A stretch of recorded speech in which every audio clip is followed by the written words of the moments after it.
Some leaders grow companies. Others grow people through the hardest moments of their careers. Rob Lyszczarz, president and CEO of RE/MAX Select Group, has spent nearly 3 decades doing both. Rob entered real estate in 1997 after starting in mortgage lending, eventually building a company designed to give agents the freedom and support to succeed at a high level. But when the Great Recession hit, his understanding of leadership changed completely. What began as a business became something far more personal, helping agents navigate uncertainty, fear, and constant change in one of the toughest markets the industry had ever seen. At the time, it was absolutely horrible. It was very painful. I kind of wouldn't wish it on anybody, but looking back on it years later, it defines who you are, and it helps me have perspective that with the changes going on right now, the reason I'm able to grow is because I'm like, this is nothing. That mindset helped shape what RE/MAX Select Group would become. Today, the company spans 65 locations across 11 states with nearly 900 agents, earning recognition as one of the top brokerages in the country through both strategic growth and a deeply people-focused culture. In this episode, Rob shares the lessons behind that journey, from adapting through difficult markets and building resilient teams to creating an environment where agents feel supported, challenged, and motivated to grow. There's a lot of wisdom in this conversation. And I always feel that, I've never arrived because there's always something for me to learn. But also something more grounded. A reminder that great leadership isn't about controlling the market, it's about helping people move through it. Let's dive into today's episode. Good afternoon. Welcome to today's session. We're very excited to have you here on our Unscripted podcast. Rob, I desperately do not want to mess up your last name, so I'm going to let Darryl do that. Thank you, Jules, and thanks everybody for being here. I want to start off by saying that we have somebody incredible here, and yes, Rob, you've got to say your name from your last name. I've never known how to say it. Go ahead. Lyszczarz. Now, I've Americanized it. It's not, anybody of Polish heritage would correct me, but I've always been known as Lyszczarz. Now, I want to hear the Polish version. It's Lyszczarz. That is nothing like Lyszczarz. So, okay. Well, it's not fair because you only have one vowel in your last name, and that's like impossible to figure out. We did as much research as we could, and we gave up. All right. Yep. So, Rob, I thank you so much. I want to give some background for people so they understand why I asked you for us to do this interview. For those of you who don't know, Rob is the president and CEO and co-owner of RE/MAX Select Group for nearly 30 years, building under the RE/MAX franchise umbrella, starting as a single office in Jersey in 1997, spanning to 65 offices across 11 states with hundreds of agents. The real impressive thing that I just want to pause my intro here, Rob, is last time I had seen you and spoke at your company event to now, I don't remember that time span. Can you just tell me what happened that time that I saw you, and then this time the growth, what time frame that was? Yeah, so I think probably it was 2017, 18, 19, that definitely before the pandemic. Okay. And at that time, I was probably 9 offices in New Jersey and one fledgling office in Florida. So we had 10 offices with, probably 300 or so agents. So in that short period of time, you went from 10 to 65 offices in 11 states. Gang, that is just incredible. I don't care if it was 2019, 18, or 17. That's still incredible growth. Julie, did we find out from Gail when I spoke there? Because I wanted to nail that down. And when you get that, just let me know. To continue your intro, Real Trends verified as one of the top brokers, ranked 96 in the U.S. and sides. Proud member of the RE/MAX Hall of Fame, expanded into mortgage services through Motto Mortgage. You've got also have the inn on Magic Mountain, which is a whole other story. So just incredible. So I'm so glad that you're here because this is the first time I'm going to say this for people. This is the first we've been interviewing brokers that are family owned, independent. This is my first interview with a franchise broker. But the reason why, Rob, is because I'm just so impressed with the growth that you have and definitely the culture that you have, because your people just love you, which I think is one of the secret ingredients to a successful brokerage, is the culture that they create. But let me start off with the first question, and that is, so you started in 97, nearly 30 years ago. What were you doing before that, and what made you say, hey, I'm going to go into building a brokerage, instead of my own brokerage, that you did it under the RE/MAX flag? So just a brief history on how I kind of got into this business was, Please. When I was in college, as part of a MBA program, I was working with a lender, and at the time, interest rates had just gone below 10%. Okay. And the executives there, I felt like it was a bet that they had at a bar. They said, "Hey, 3Zs, come in. You can write mortgages. We will pay you 50 basis points." And my question was, what's a basis point? Of course. And when I realized that, on a $60,000 mortgage at the time, I could make $300, I'm like, sign me up. Right. So as a college student, that was a really good income. I actually made six figures in like 7 months in college doing mortgages. And the negative to that was, Darryl, it was hard for me to get a real job when I had a income expectation outside of what the market would pay for an educated MBA student in 1991. So I told my parents that I would just do mortgages for a year and then get a real job, and you know how that goes. Sure. The interesting part about when I started, Darryl, was if somebody told me what was expected, like, hey, if you were, the top half, you're making $60,000. I didn't know that I was doing so well, and I think that was part of the magic, right? If somebody would have told me, I would have been like, oh wow, maybe I would have had like my mind would have put me back because I'm doing more than I was expected. Exactly. You start sabotaging yourself to be right about what everybody is saying. Yeah. And one of the other powerful things is when they tell me that you can't do something, right? Because everybody said, oh, now rates are starting to go up, you need to get out of the business, right? And I was addicted to success. So I figured I would have to find a way to continue to grow. And that's what I think great people do. So I went from completely doing refinances, from answering the phone at the bank, to building relationships with agents.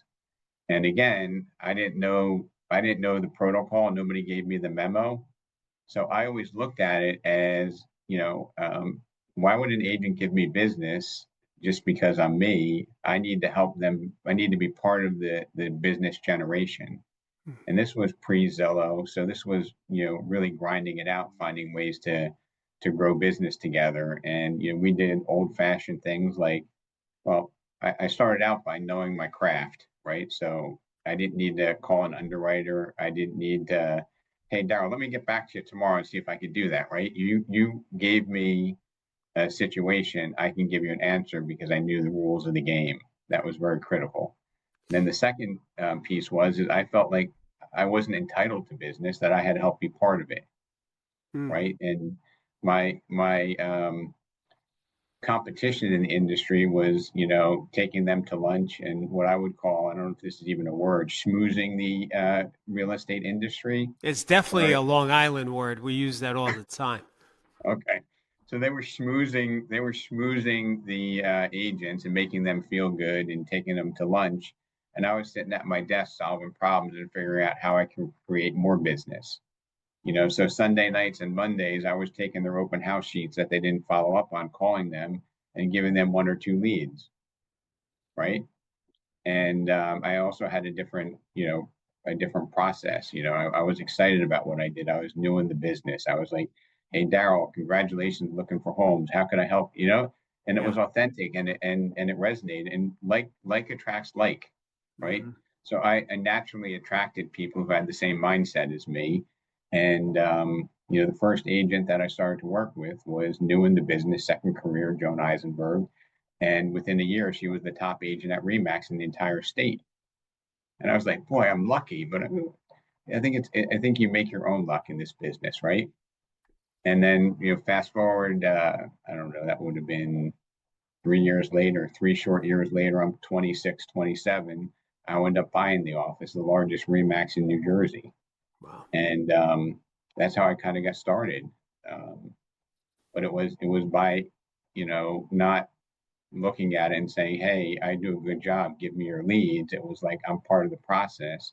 I can help you be more successful. Let's just pause there for a minute. So, first of all, thanks for sharing that. There were so many great nuggets, and I just love. I mean, Julie, my president, she's also an incredible writer, so she always captures these little sayings that our hosts say, and she puts it in the chat. And there were so many nuggets in what you just gave within the story. But I want to just pause where you said when you bought the company. So how did you do that from a financial standpoint? Did you save a lot of money because of the success you were having with doing the mortgages? Did you get creative and talk to somebody else? How do I do this? I mean, you were in your 20s. Did you get financing? Like, how did you structure such a big deal like that?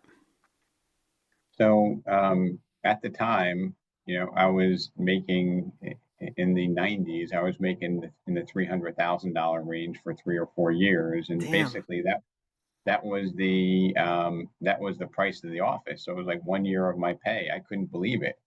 1 year of I'm just like I consider myself to be kind of a rookie in the business. And, I could write a check and buy the biggest Remax in New Jersey. So that's how I got into it. And I didn't know anything about running a Remax or the business. And for better or worse, I was the business side to it. And I rode that from 97 all the way up to like 2006, 2007. And we know what happened then. Yes. Yeah. Awesome. That's so great. That is so great. Okay, good. So, boy, that's exciting. Okay. So let me go back to my questions here because, let's look at the early days of blah, blah, blah. That was good. So, yeah, this is something I'm really curious about, which I started talking about. So you've grown under the Remax umbrella, which comes with its own global brand, its own culture, its own DNA. So I have to ask you, is the culture at Remax Select Group just the Remax culture, or have you built something distinctive your own underneath that franchise flag? Well, I think Remax itself has an identity, not really a culture. And the identity is one of higher producing agents. And up until 2007, 8, when, our industry had dramatically changed and kind of our industry dragged the entire economy and maybe the world economy down.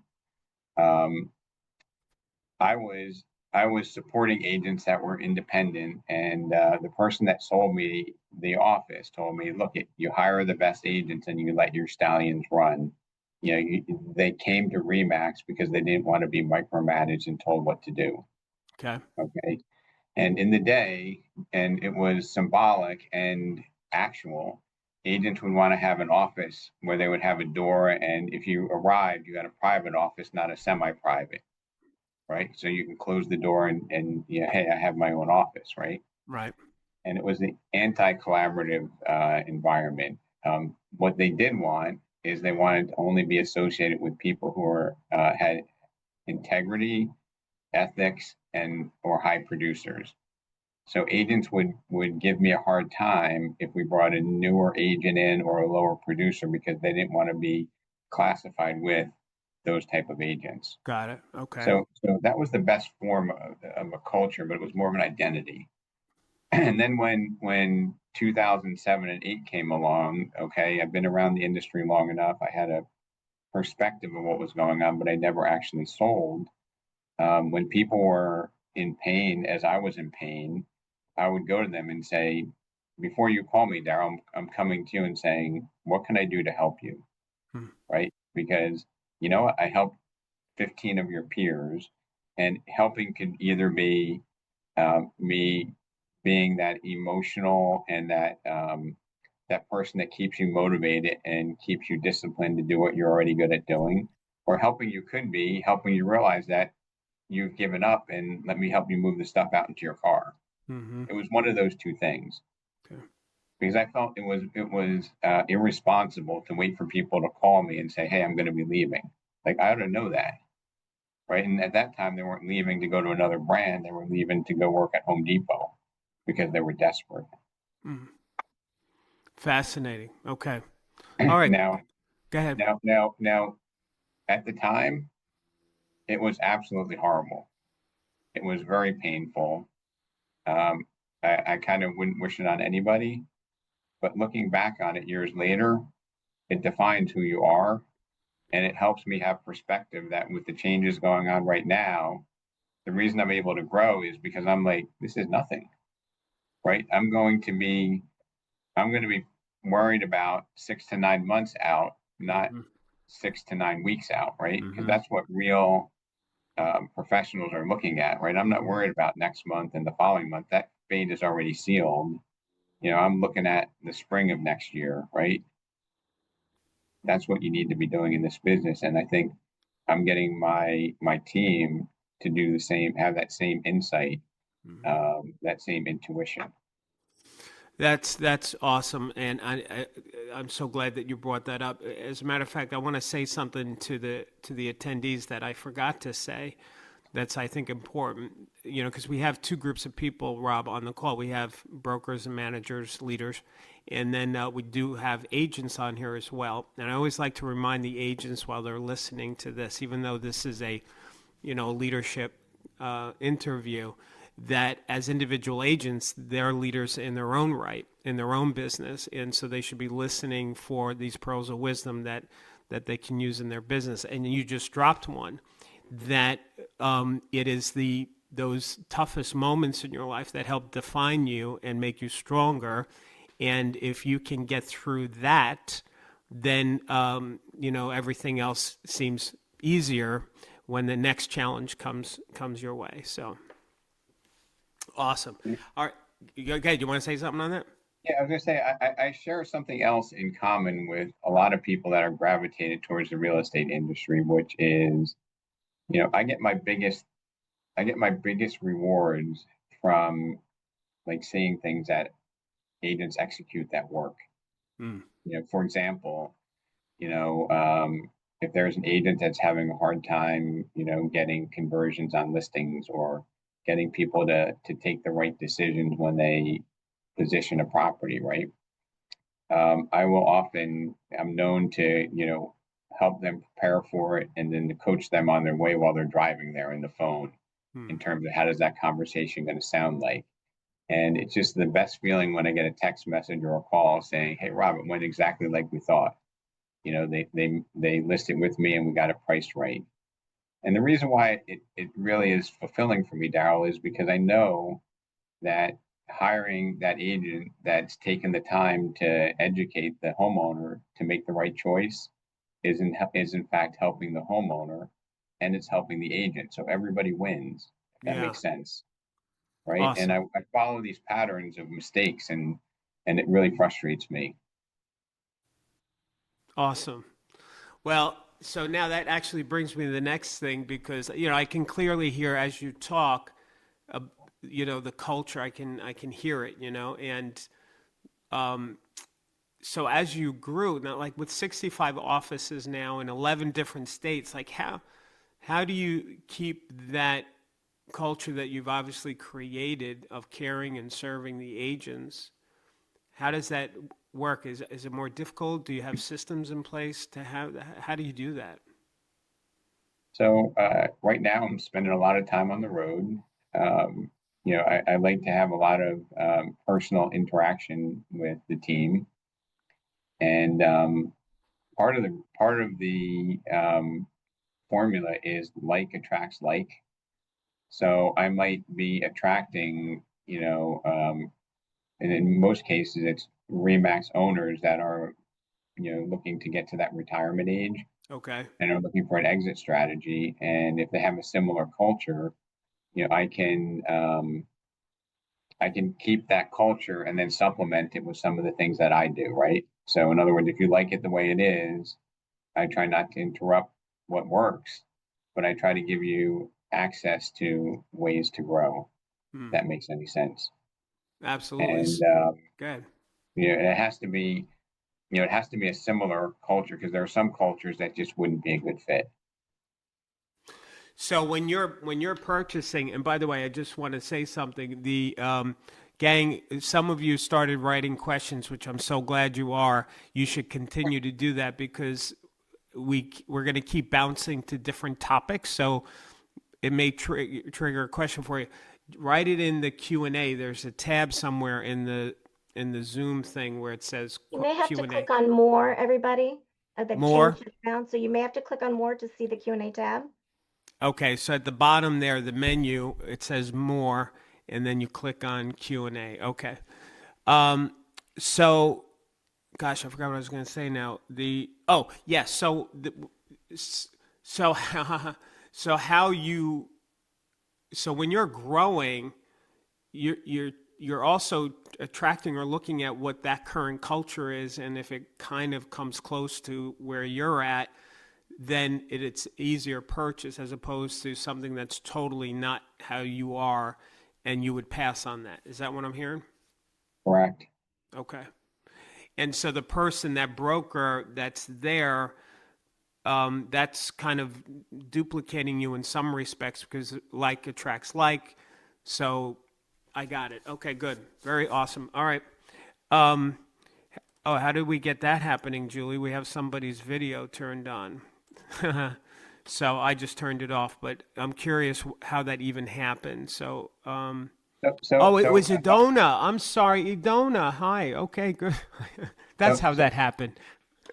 So Darryl, I want to kind of give you a parallel Yeah. to what's going on in my life. And I have a agent in my office, and he's an icon by the name of Gary Singer.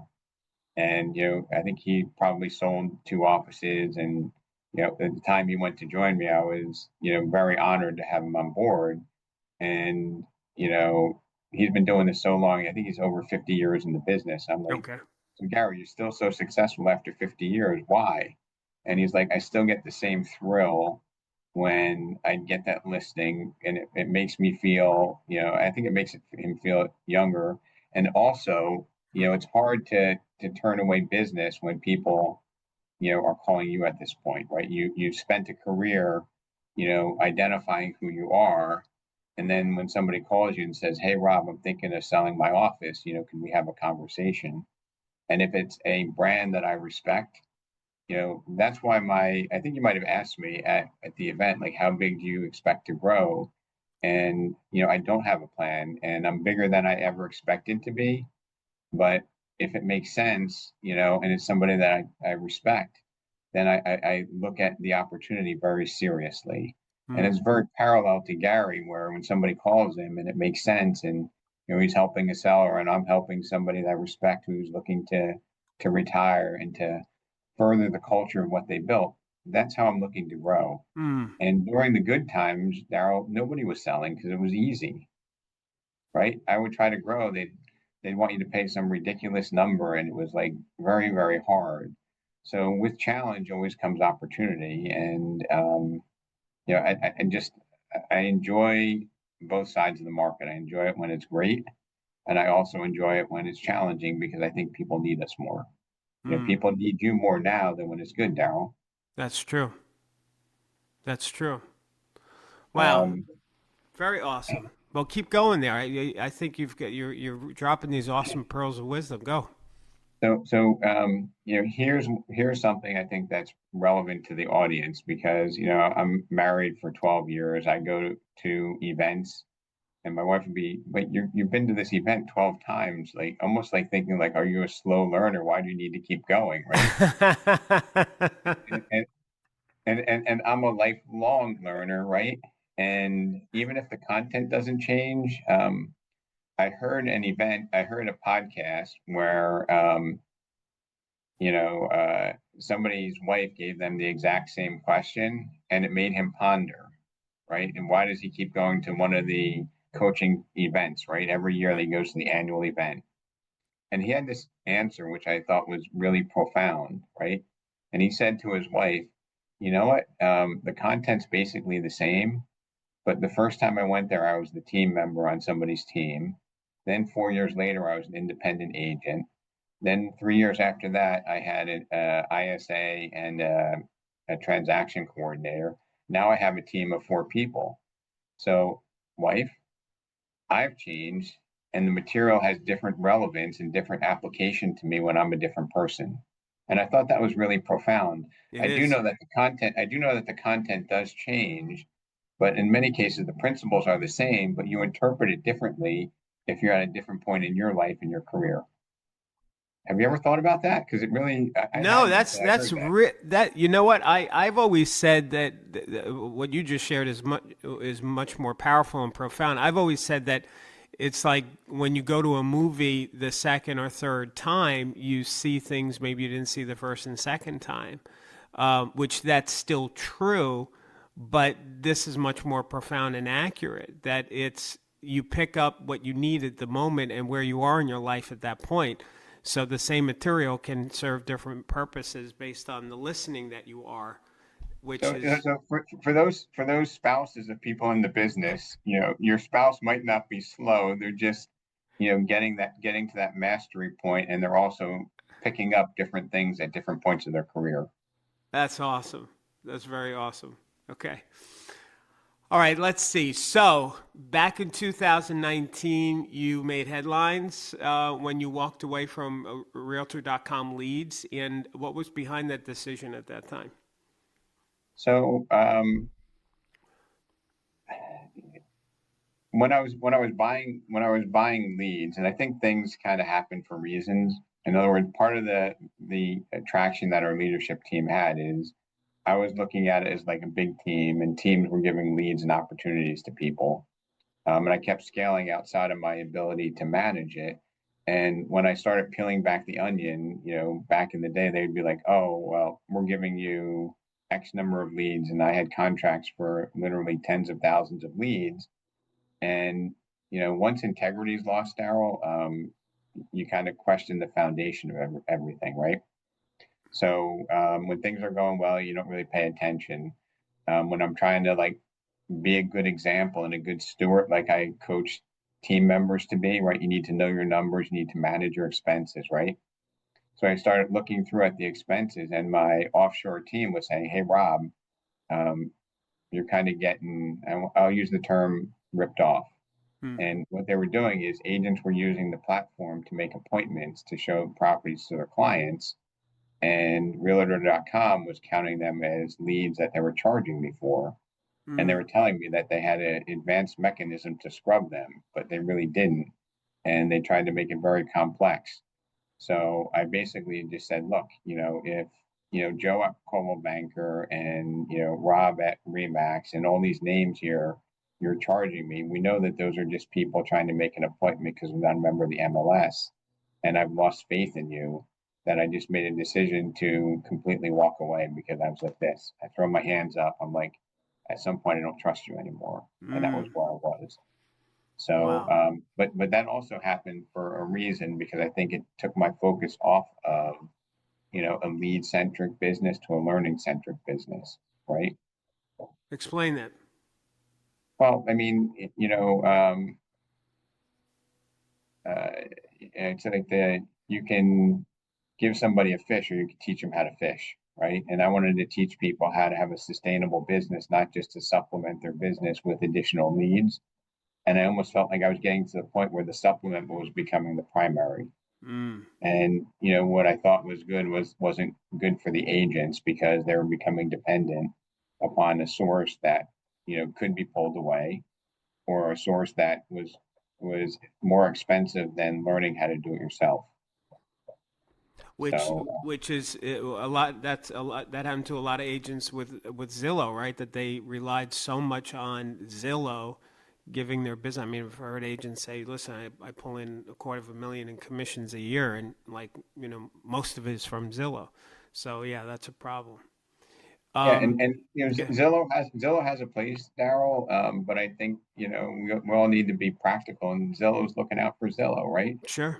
And we need to diversify where our business is coming from. And again, my job is just to give you an awareness and to let you know what's possible. And I think why retention is high is because people know that I'm not always right, but I'm always, I always have the right intent. Mm, Right. And, there's a gentleman that recently joined us, Pat Stracuz, and he goes, you either win or you learn. And I love that. Right. So he goes on a listing, he loses it. He's like, well, good news is I learned something. love I that. didn't win the listing, but I learned. Love that. Love that. Love, love, love.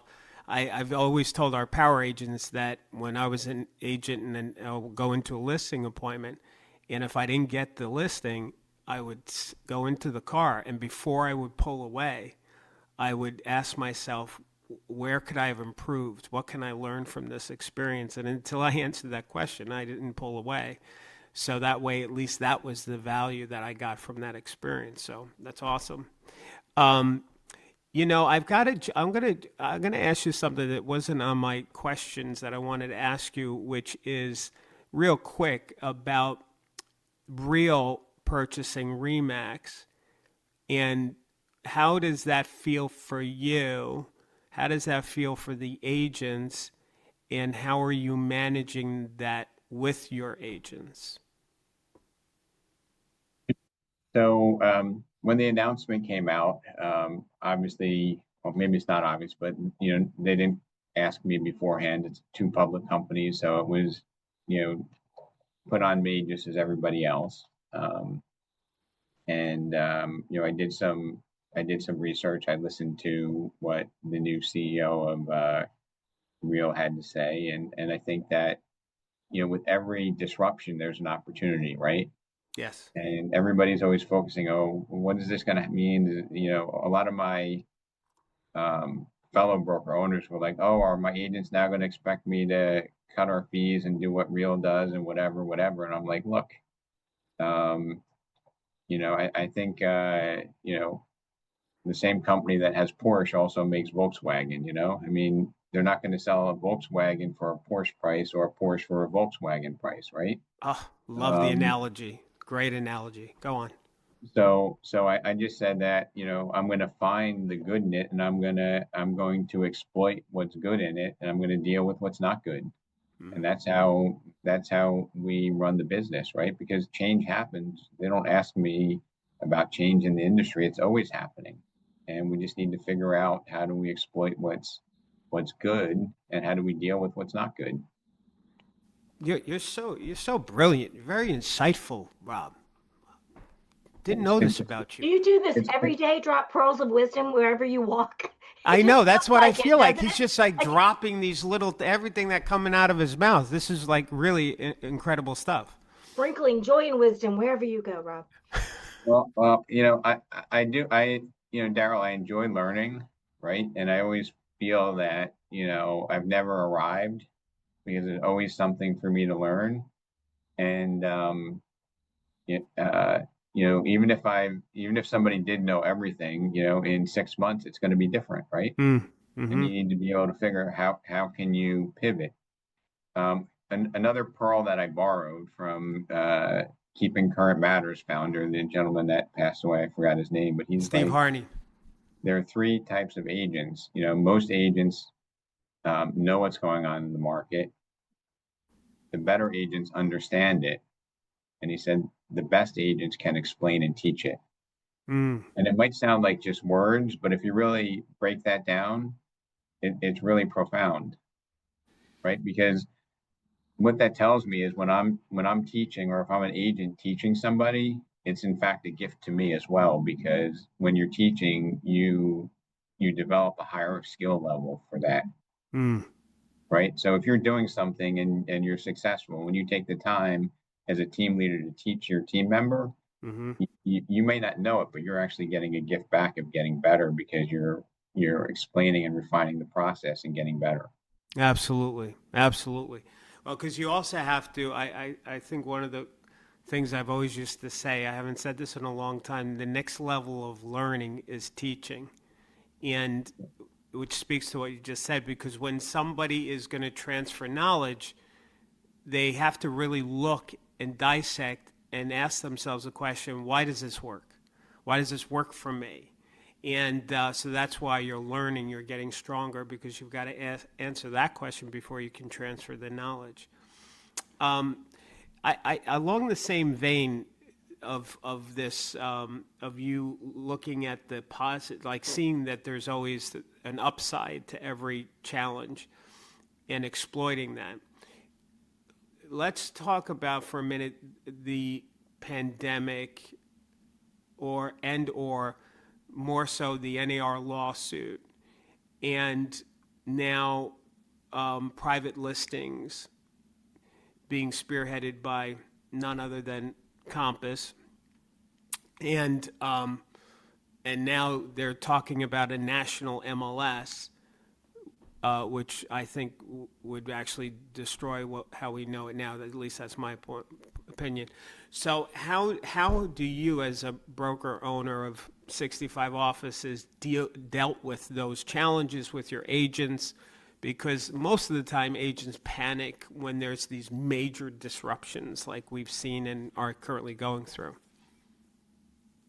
So, I have some of my own beliefs, and sometimes I reserve the right to change them as things change. But right now, I'm a pretty open market individual, and believe that if somebody makes a sale of a property without exposing it to the market, they may have left money on the table. And no matter how many years of experience we have in the business, we've always found outliers that surprise us. Like, wow, that one got 100,000 more than I thought. There was no justification for it, but the market just bid it up, and inevitably that happens, right? Mm-hmm. And when you don't expose it to the market, I think it only benefits the agency and the agent, in my opinion. I agree. And I do reserve the right to pivot from that statement, but I just right now I believe, like, I want to do everything I can to help the client and have my agents be able to help the clients, so that the clients will then come back to us. And here's another like little nugget. Okay. I was doing a sales meeting in our Tinton Falls office, and I was trying to share with people some of my experiences to get them to understand the mindset that I had. And I didn't have, in my career as a lender, I didn't have like hundreds of clients and referral sources. Probably had 10, but those 10 were just amazing. Right? And they're easier to manage, high yielding. And I actually had a client of mine, and I was talking about this client. This gentleman's name was Alan, and Alan was one of these people that was a raving fan. And I told the example of one time I get a call from Alan. When you remember when cell phone calls were like $1 a minute? Yeah. Okay, that's when I was in the lending business, and I get a call from Alan on my cell. He's like, Rob, I have somebody that needs to talk to you about a mortgage. I'm like, well, who is it? And he goes, ma'am, what's your name? Sharon. Oh, her name is Sharon. And he hands me the phone. So I start talking to this lady, and she's buying a house, whatever. And it turned out to be I think I did the loan for her. But afterwards, I said, Alan, how did you know this woman? He's like, well, I was in ShopRite. She was talking to her mother about buying a house. And I said, I have the perfect lender for you. He took his phone at $1 a minute, said, here, you need to talk to this guy. Awesome. Right? So after that, I go and I hit up Alan on LinkedIn. I said, it's been a while, probably 20 years since I wasn't in the lending business. He called me back, and he did 4 real estate transactions. Really? Yes, he did 4 real estate transactions. And then the story even gets better, because the agent who listed his house for $1.4 million in Marlboro, then she called me one day. She's like, Rob, Alan's all ready to go. It's 2 days before closing. He asked me to come to the house. Like, it's like unconventional. I'm like, he's a good person. Go there, right? Right. So she goes there, and Alan says, I want to introduce you to two people. And he walks her over to two of the neighbors' houses who were expecting him and the agent. And he just goes, this is your listing agent when you sell, because they were all in the neighborhood for a while. So that was two $1.4 to $1.6 million listings. So he didn't, give her their number. He didn't, tell them to call her. He physically walked them up there and he said, this is your agent. Here's what gets even better. So I called him and I'm like, Alan, that was super nice. I'm so impressed that you did that, or my agent really appreciates it. And he said to me, that's nice, but I didn't do it for your agent. He said, I did it for my friends of 14 years because I didn't want them to get a bad agent. To me, that was an aha moment to me, right? Because I thought, because she did a great job, he was rewarding her. But in reality, he was telling his friends, this is the person that you have to work with. Wow. Think about that, right? That's awesome. That's awesome.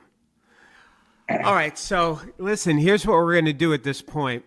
Because I would love to monopolize Rob, but I want to turn this over to the people who are the attendees. So one of the things that is an opportunity for everybody is for you guys to ask Rob a question. And how we do this is if you look somewhere in the menu, you should find something that's called Q&A. And some of you have written your Q&A, I think, in the chat. So if you can move it over into that section and just whatever you want to ask Rob, there's no wrong answers wrong questions or bad questions. And we'll just take a moment to do that. I see just one for right now. But and we'll just go back to our conversation if that's the case. But Julie, do you want to start with Larry? Sure, I'd love to. And think of this as you've got Yoda here, ready to answer all the pearls of wisdom. So take advantage of that. Well, you know what, Julie, thanks for saying that. Let me actually say it differently. Gang, whether you're a broker, leader, or an agent, you've got somebody here that built 65 offices in an incredible light speed, short time frame. So everybody on this call should, if nothing else, make up a question, because this is obviously somebody who's talented and insightful, and you've got to generate something that might be useful for yourself. So thanks for that, Julie. All right, go ahead, Jules. Larry says, how do you perceive AI affecting real estate going forward for sellers, buyers, and the realtors? So I think AI is going to create more separation in the industry from those who adopt it, but I don't think AI is going to be the process. Okay, and I do think consumers are, asking. I see some of the questions that we get as professionals are being kind of coached or generated by AI. What do I ask my agent? What do I do here? So we basically need to be a little bit more skilled. We need to lean into it, not react to it. And it's going to help us create separation from those who embrace AI versus those who resist it. I don't know, what's your thoughts on that, Darryl? I don't see AI, doing sales. No, as a matter of fact, I just read, it's a great question, and thanks for asking me, because I stumbled across several studies. There was actually one, and then I went down this rabbit hole, as I usually do, and found a couple of more studies on this very question. And not from a real estate standpoint, but anyway, I'll just give you the punchline. The bottom line is that AI is actually making people crave more human interaction. And the reason why is because people still inherently don't trust AI, because we all recognize that it hallucinates. And so actually what happens, Rob, at least, and I agree with this, is that when a consumer or somebody sees an AI generated something like an ad, because you can tell when an AI generated that ad, it actually builds mistrust with the consumer, with that agent, not connecting them. So my point that I'm making is, we use AI in my company like forget about it. AI is a tool, but it won't replace the personal interaction that realtors are. If anything, it makes it even more important. that personal connection. So that's And, my and I take. think, yeah, I think it's an opportunity though for agents to scale and maybe do less of the things that aren't consumer facing activities. And Yes. I actually used it with an agent to we had a house that had been vacant for 4 or 5 years and had some mold issues and things of that. I put it into there and I said, write me a narrative about what I can tell a seller and should they invest in doing it or should they sell it as is? And that provided clarity and it helped us get a listing and gave us a strategy or supported a strategy that we used rather than having to, I think it would have been impossible to find other houses that had mold and figure out whether you repair it or you don't. And things like that, I think, give us the ability to save Absolutely. hours in our day. And then if we don't replace that time with, providing more value to our customers, shame on us. Oh, that was good. I've just got to echo what you just said is that one of my houses that I closed on, my investment properties, it had this urine thing, dog in the basement. It was so bad. Long story short, we called, what is it? Not home. Is it home serve? The guys that come in, Yeah. Serve Pro. They come in and they mitigate the whole thing. And we got a quote of $22,000. I was like, hey, that's $22,000. So I went to AI. I said, how the heck do I get this out of the basement? So, and it gave it to me. And I said, all right, write it in Spanish. And then I gave it to my guy, Julio. And Julio, bada bing, took care of it for pennies on the dollar. So there's another example. Yep. All right. I love it. That was so profound. If you don't invest the time that you save using these tools to provide more value, shame on you. I love that. Yeah. I did write down Joan's question from earlier. I just want to get that out. What is the most successful form of communication with agents that you want to recruit? Is it phone, email, text? All of the above. I think we're still in a business, unfortunately or fortunately, where you need to use the phone at some point, and I think agents don't realize that. And I'm in the same business, just a different aspect of it. So it's having conversations, because I remember early on in my career when I was doing a lot of leads, I was trying to connect with the agents on the importance of communication. And 93% of communication is not the words you say, it's the tone, it's the expression, it's the body language. And if you can't find a way to take it the final mile, which is the communication, you're never going to get there. So agents try to hide behind technology and they try to use text and everything. And at some point, you need to have a conversation. And if you're not comfortable having a conversation, you're extremely limited and you're bound to be extinct. What Right? I think I'm going to have to pay Rob for this one. All right. Next one, Jules. I love it. Brian asks, can you repeat the 3 types of agents information? So Steve Harney, yeah.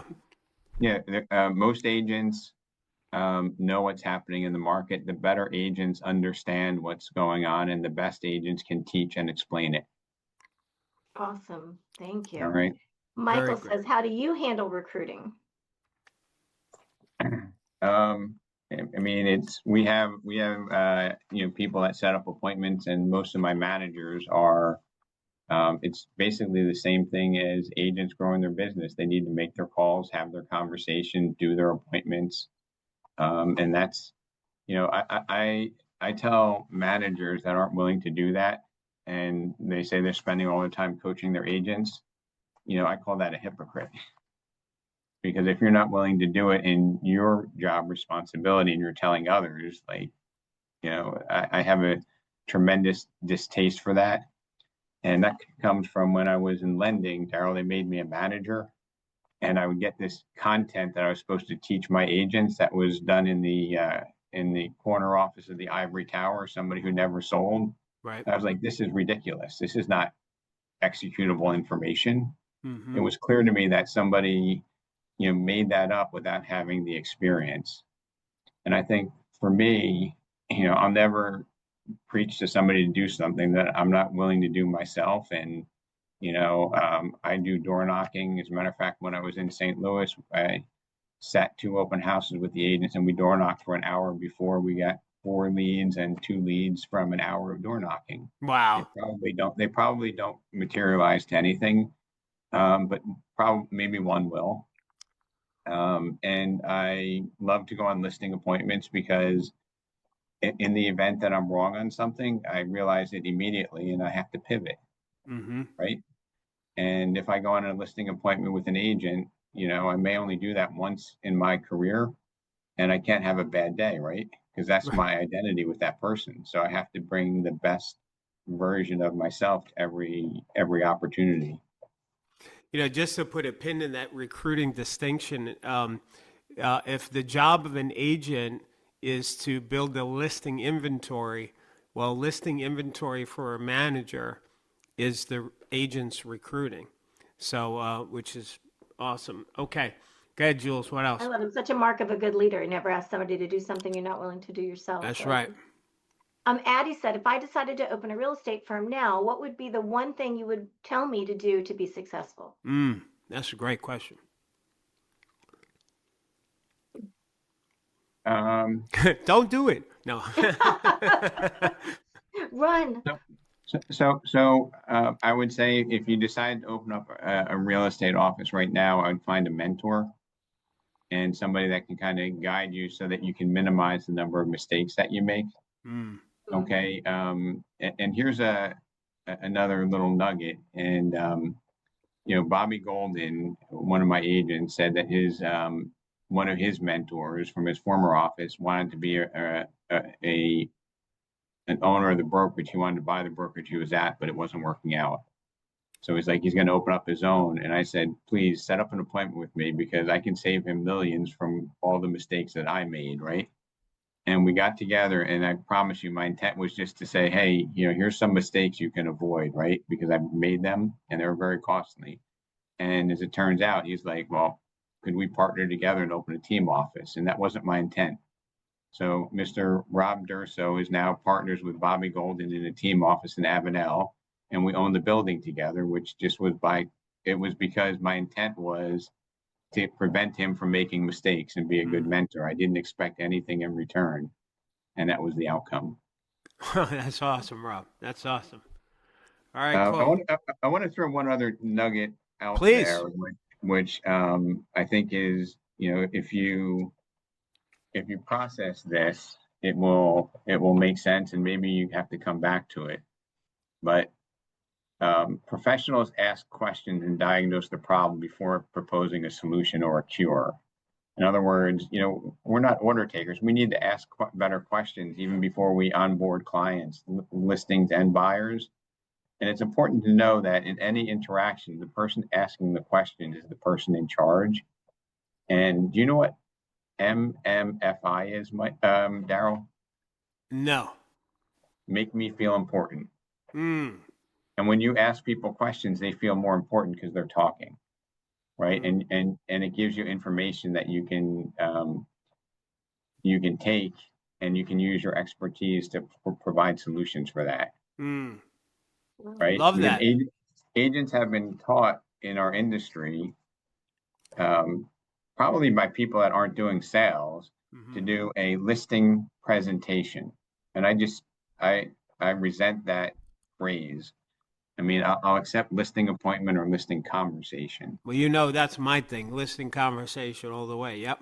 Right. And when you're presenting, all they're doing is objecting to your presentation, right? And if you ask a better question, you can get the outcome. Looks like we have about 6 minutes left. What do you think one of the biggest mistakes sellers make, besides not picking the right agent, is? You're asking me doing it on their own. Or if they're listing it, do you think it's doing a good video or pricing it wrong? Or is it like, what's one of the biggest mistakes? Not trusting their agent to drive the bus. Right. So if you overprice a property, right? Because you have a belief that asking price is correlated to sales price, right? If I ask more, I get more. Right. And that's a false narrative. Yeah. but it's a logical one. So you have to ask better questions to get them to make it their idea to price it correctly, right? Right. Because I've been on listing appointments where they look at me with the puppy eyes. Darryl, can we just try it at 50,000 more for 2 weeks? Right? And it's tempting to say yes, right? But I never do because I just followed up with a question. Right. And I say, Darryl, if we list your $600,000 house at 650 and it doesn't sell, and as a matter of fact, I say if you pick the best agent and you list it at 650 with the best marketing and it doesn't sell, how long do you wait before you reposition it? Is that a fair question for a seller? Sure. And most of them say, 2 weeks, 3 weeks, the worst case is a month, right? And then I go, Darryl, you're on the market for 3 weeks. You lower the price to 625. And now on day 24, somebody comes and looks at your house. They spend a half an hour there. They leave. You see in the Ring doorbell camera that the agent says, so do you have any interest? We're going to discuss it tonight. We'll get back to you tomorrow, to the agent. What does that conversation sound like between the two buyers when they go home? I asked the homeowner. Yeah, I don't know. What would they say? What would the homeowner say? So homeowners normally say, well, they probably think that I'm desperate because I just cut the price, and they're probably going to try to lowball. Like the homeowner's telling me this, I got you. right? Yeah. Because what agents try to do is they try to tell the homeowner that, and if I get them to tell me, because what Gotcha. they do, Darryl, they put their buyer's glasses on, right? And as a buyer, they see a listing that's been on 21 days, cut the price 25 grand. They smell blood in the water, right? Right. So instead of trying to convince them, I try to have them convince me that it's a bad idea, and that's a skill, and it's one of the major mistakes I see agents make in the business. I love that. I think you're trying to go for my job now. Right. So Darryl, real quick, I know we only have a few minutes. We do have a few more questions, but I know you have rapid fire questions that we like to get in there. No, that's all right. Let's stay. Those are fillers. Let's stick with. Rob, we have a few more questions from the agents, but are there pearls that you? I'm not pressed for 12, so if you want to go a little over, that's up to you, Rob. I can do overtime. Okay, we'll do overtime then. Jules, let's go to the questions then, because I All want to right. make sure Rob gets all of his points out. Yes, that's what was my concern too. So Cassie says, when you're meeting or looking at potential partners or service providers, how do you decide which ones are worth aligning with to support and grow your business? Good question. Service providers being like attorneys, vendor. vendors. Yes. Like a title company or mortgage, maybe? I would want people that complement the experience and not pay for my ad or pay for my Zillow. I wouldn't look for somebody that does that. I would look at somebody who makes the experience better. And that brings me to like another mindset, which is, if I was at your kitchen table, Darryl, talking about, listing your property for sale, right? A lot of times sellers are looking at it and saying, hey, my $1 million listing, you're gonna charge me $30,000. That's a lot of money. And I don't say it, but I think my body language says it, which is, hey, if all I ever do is sell your house and get 30,000, and you're not going out of your way to refer me like Alan Kazan did in the supermarket, that I would really rather even not do the transaction, right? Like that's the unspoken word is that you're going to get $60,000 worth of value for your investment, right? And if I say trust me, the last thing you do is trust me. So you really have to be careful about how you position yourself. But I do believe people feel the unspoken word and they understand that. Awesome. So that's how the vendors have to be. The vendors have to contribute to the experience so that you're doing a referable business where people want to go out of their way to refer you and make sure they give you the next opportunity. That's a brilliant business distinction, and that is, look at the vendor not just at the product that they have, but how it contributes to the experience for the agent. Yeah, very great. Go ahead, Jules. I love it. I do know Adona's in the room as well. We do have agents that are asking how they get hold of you guys, how they can have conversations. Well, with not you. agents. Yeah, some of the brokers I saw in the question there, they're like, now we got a bunch of people. You're gonna have to start charging mentor fees or something because now we got a bunch of brokers that want to reach out to you. So you know what? I would say this, Darryl. When you put something out there and you have an expectation of a return, like the motivation is off, right? Ah, So it's uh-huh. kind of like it's like the experience I had with Rob Durso. It's like I just wanted to give him something to prevent doing a mistake.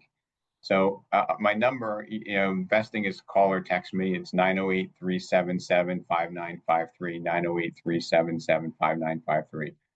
I do like to help people. If there's an intersection where like there could be a business relationship, that's fine. But it's truly not the reason for it. Is I'm not, promoting, hey, I want to look at opportunities. If you help people, things come. You know that, Darryl. You've been in Yep. business a long time, and what you put out always comes back. There's never you never get ripped off. If Yeah. you're helping people, it eventually comes back to you. Amen. Amen. Well, your Amen. integrity is solid, Rob. Nobody's questioning that for sure. Yeah. Camelia says, if you were to talk to a brand new agent, what would you say is the most important thing when starting in real estate? Um, find your Darryl and listen to what he says, because don't reinvent the roadmap. Don't think you're smarter than everybody else. There's fundamentals that will get you the outcome that you want, right? Mhm. And if you have failures along the way, that's part of the process, right? You have to have challenge and controversy to truly grow. Mhm. All right, and for me, 2008, I never questioned whether this game was for me, whether this business was for me. It was just a different calling for me, and it called for a pivot. And there will be other things that call for pivots in it, Mhm. but you can be I would say this, Darryl. Probably 98% of the people could be successful in this business if they just follow the process, right? And they believe in it, and probably have a mentor, and a mentor being somebody who really cares about your outcome. And it's not that hard. There might be 2% of the people that are just not made for sales, but it's a very, very small percentage. Mm. That's awesome. I love it. I've got to say now, Bud Crane is one of our power agents, and I'm allowing him to ask a question in the chat versus going into the question panel because he's such a great power agent. And the question that he says asked, but I'm going to tweak it. He said, will ownership fall in the years or decades to come? And I guess what he means. Brokers getting out of real estate or owning because of all the consolidation. I'm going to ask a little different though. Is because of all this consolidation that we see, big brokers just getting bigger. Mm-hmm. What would you say to that smaller broker, or even the middle broker that's got one office with 10, 20 agents or maybe a couple offices? How did they deal? How did they stay relevant when these big box names are, like I'm sure they feel like the store owner when Amazon first came into play. Like, how do I keep my customers when I'm competing against that? Well, I mean, I think you need to have clarity in what your value is, right? And, the big stores aren't made for everybody, right? Some people need an office, a boutique, an advocate for themselves, right? And you need to embrace who you are and not try to be who you're not, Mm, right? brilliant. And the best way to do that is to also maybe network with other people who are a similar size to you, whether it's in your market or in your brand, or somebody who can share with you so that you're not making the same mistakes. Mm. Just to highlight what you just said. There's a guy in my town, and he's a paint store. He's just a mom and pop store. They've been there for like 30 years, and they're not going anywhere. They still have a successful business, thriving, because he knows paint like fanatic. Like it's just crazy how he's like a scientist when it comes to paint. So people actually look at him as the paint expert, and so people go to him versus going to Home Depot to buy their paint. Well, I can tell you, I'd pay more for that because you go to Home Depot and you have somebody that doesn't know what they're doing, right? They're in the yard department before that.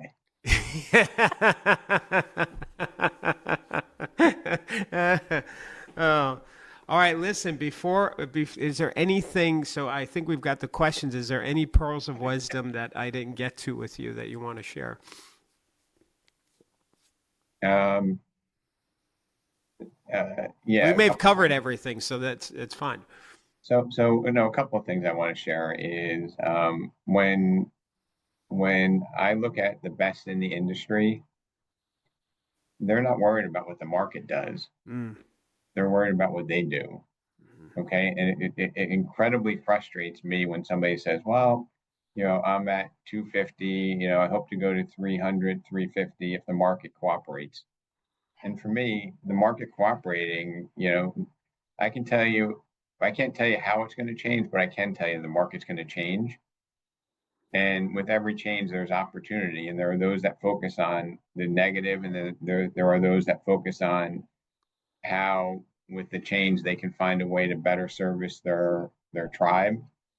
And I think it's pitiful if your income is dependent upon what the market does. And if I offend you, I'm sorry, but you shouldn't be dependent upon what the market does. You should be figuring out what skills that you can exploit to help sellers and buyers in different markets. Mm. Awesome. Right? I Yep. mean, you shouldn't like downsize your house and change your lifestyle because the market changes. That's ridiculous. Mm-hmm. Yeah, it's like there's the global market, global real estate market. There's the United States market. There's the state market. There's the local town market, and then there's the individual agents market, and they make their own market, which is what you're saying. I totally agree with that. I mean, somebody's going to have their best year in a down market, and somebody's going to have an excuse. Who are you? Right? Absolutely. Now, I do want to do a shout out because I know you have a right hand and left hand person that you just bragged to me about when I saw you last, and that's Idona. Could you just talk a minute about that? Like, how is that to have somebody behind you like that? Well, I mean, it's necessary to scale because you need to find like-minded people, right? And even to the point where they're like-minded slash complementary skills, right? Because you can't have somebody that's exactly like you. Mm-hmm. And the piece that you really can't, it's hard to test for is if they really care, right? And if you care, you figure out how to get it done. And, you don't clock out at 5 o'clock, right? One of my mentors said, you always have to be careful of the 501 employee, right? Like the 501 genes, 501, they're out the clock, Right, they're out the right. door. And whether you're in real estate or any industry, I think it's, you can't, sign out at 501. You have to be there until the job is done. And, you also have to enjoy the journey and have, satisfaction along the way. And I know you wouldn't be coaching as long as you are, and you couldn't be as animated and impactful without having passion for it, right? Because you know that you're trying to make a difference, and that's what Mm-hmm. puts the extra energy in, Right. when you're presenting. And I'm sure you must be exhausted at times with all the animation, but you're just trying to have an impact, right? Mm-hmm. When you explain, even when you came, and I've heard you speak many, many, many times, but I always take something away from it, Thank right? you. Like, like how we connect everybody in the process, right? And the attorney doesn't defend him, like all those things. Just, it just reinforce. Not, I'd probably say nothing is not that I never heard it before, but I've never heard it put together in that combination, and then it keeps it top of mind.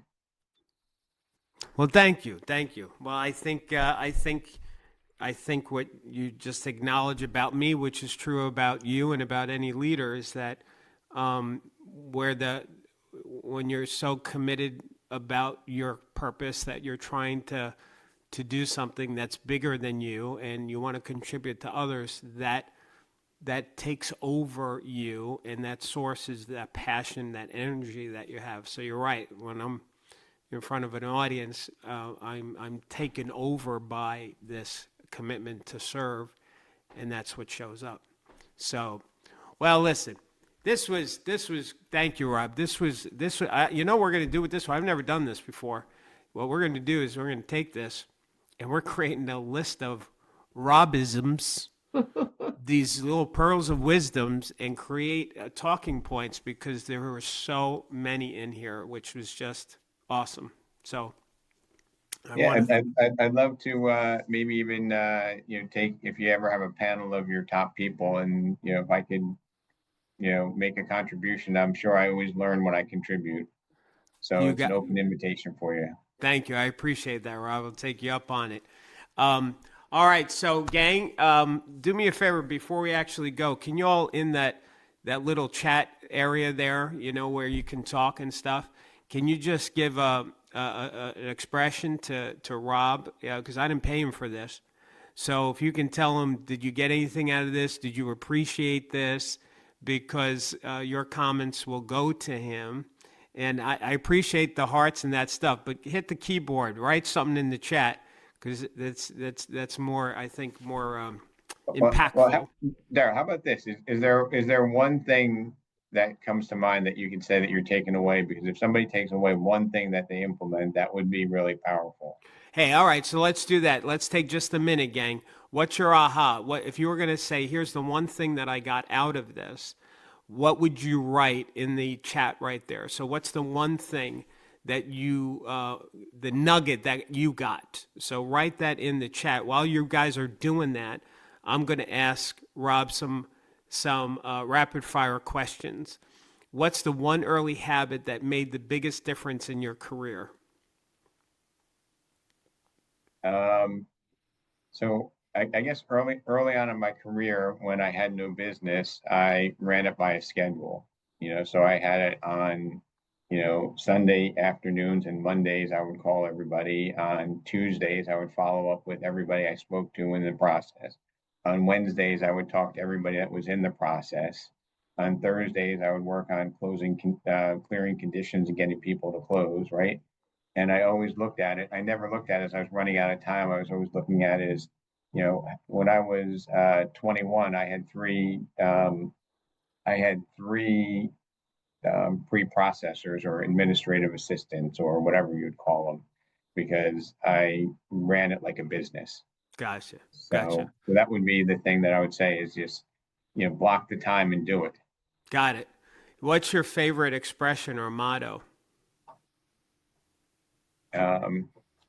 So my, I guess my core belief is, if you can, find a way to influence the customer to make the right decision, usually that decision is us, and the process goes better, right? Good. And it's conversation. Favorite movie? Favorite movie? I'm going to pass. I really can't think of one that's fine. favorite. That's an honest, there isn't one. All right. Your favorite book? Think and Grow Rich. Why don't people ever say my book, How to Become a Power Agent Real Estate? It really upsets me. All right. That's okay. Think or Grow Rich. Fine. Whatever. I think I've heard of it. And what's the best thing about being part of the RE/MAX family? It's having access to a lot of talented people with diversified skills, and nobody does their business the exact same way. Right. And you need to embrace that. Right? Because I can't be you, Darryl. You can't be me. Yeah, that's very true. That's very true. All right. Well, good. This is gang. It looks like that. Thank you, Gail. Look at that. You see, thank you. At least Gail likes my book. So anyway, it seems like we got a lot of great comments, Rob, from the attendees. I want to thank you guys for your participation and hanging in as much as you did. I also want to say to you, Rob, and you, Donna, but thank you for what you guys do. And but Rob, thank you very much for carving out this time and making a difference, because you did. that it's sometimes we don't know these pearls of wisdoms that come out of our mouth, how it can maybe alter the trajectory of a person's life, and it does happen. So I'm sure you made a huge impact in a bunch of people today. So thanks for doing that. Appreciate you. All right. Yeah, it's my pleasure. Look forward to chatting again, Darryl. Thanks. Thanks, buddy. Bye-bye. Bye-bye.